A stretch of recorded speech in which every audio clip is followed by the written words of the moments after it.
Buff Nation, I need you guys to just take one moment and imagine this with me. We got Jordan Seaton and Carday Smith over at left and right tackle, bookending this offensive line for the CU Buffs for years to come. Then, manning it from the center position, walk on, soon to be hopefully scholarship center, Cash Cleveland there in the middle, anchoring the offensive line. We got Chauncey Gooden at one of the guard positions coming in.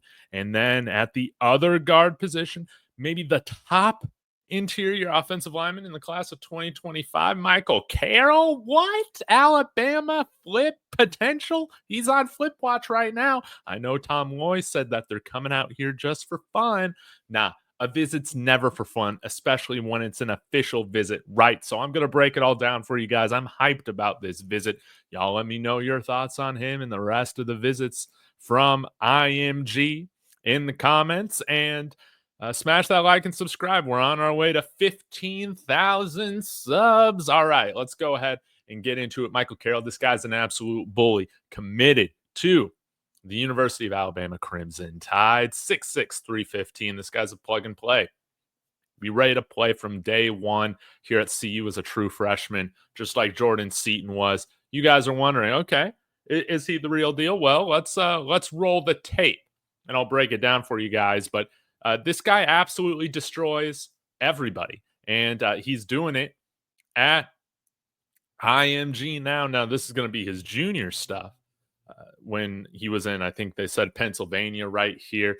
And I think you guys are just going to have your eyes wide open.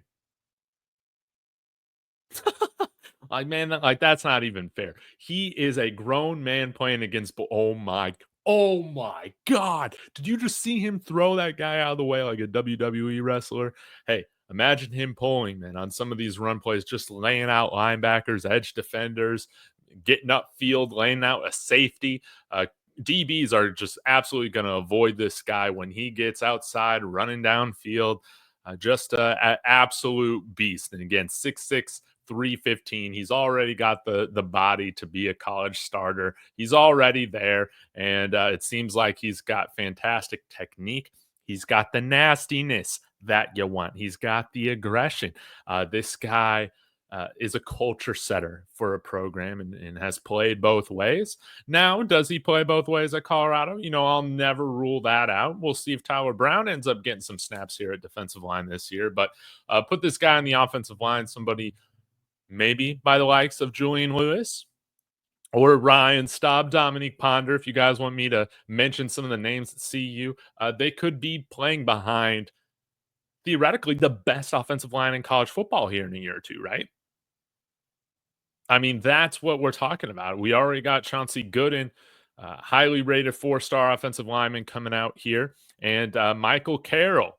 If he's getting around the rest of the guys, Phil Loldholt, the other upperclassmen that we have coming back, I mean, this could be a very, very good line even as soon as next year. I mean, you saw us go from a terrible offensive line last year to now I would say that we're probably around average to now slightly above average, I think, in pass protection. We've been one of the best pass protecting lines in college football over the last month, which is great. But this guy, Michael Carroll, I mean, he would really help us establish a dominant offensive line presence in the run game, guys. And that's really the next step where our line collectively needs to go. This guy, pancakes. Again, they said 37 pancakes his junior year. Are you kidding me? And he destroys everybody that he's in front of. I mean, he's like a superhero villain, man. Just I mean, and look, he's getting downfield faster than the running back is in that instance, and he's got that defensive line nasty mentality, but he's bringing it over to the offensive line. I mean, I can see why just by looking at this tape, why he's the top offensive lineman, interior offensive lineman in this year's class, and why he's had all the top schools go after him. He's ranked the 13th player nationally according to 24/7. So 98 overall 5-star, and I mean, yeah, this kid can really bring it. I'll read the scouting report on him from Andrew Ivins. A de facto forklift in the middle that has a chance to be special with his mass, balance, and physicality, blessed with tackle size, having measured 6'6", 315 pounds the summer before the senior season, but has been featured primarily as a guard at the prep level and has made it clear that he views himself as a guard long term. Arguably the best puller in the 2025 cycle as he fires out of his stance and looks to tattoo defenders while climbing up the field.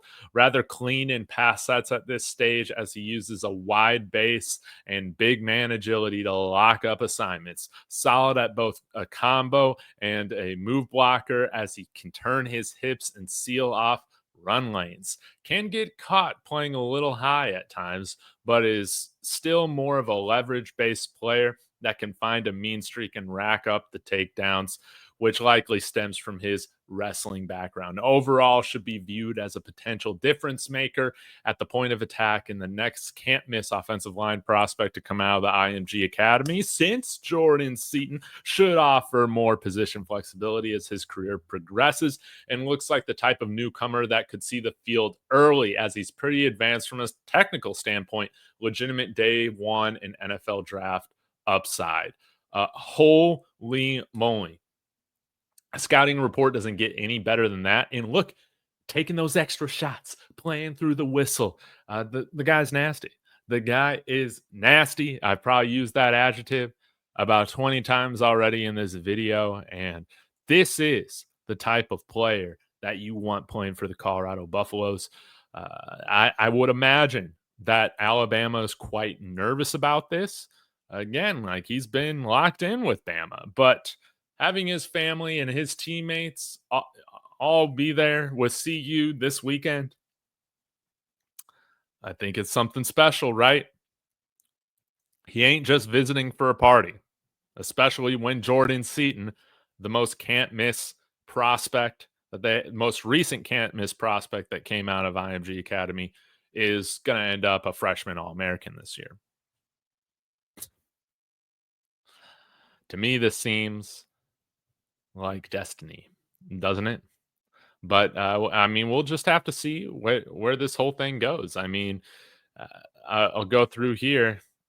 He unofficially visited Miami, but taking an official visit to see you right now. He just got into town and he's visited Penn State and Michigan officially, as well as now Colorado since committing to the Crimson Tide here in June. So I imagine that his recruitment is not going to be over for any of these schools, including Miami. But I think right now, there's no program that's hotter than Colorado right now in college football. Phil Waldholt is doing his thing. This would be, to me, there's a bunch of guys. Obviously, I want every single guy that's coming here this weekend on a visit to be Buffs. This guy's priority numero uno for me. Like I said, imagine Jordan Seaton, Cardi Smith, Chauncey Gooden, Cash Cleveland, Michael Carroll for multiple years. For multiple years. This is how you go win a national championship. With that being said, guys, go Buffs.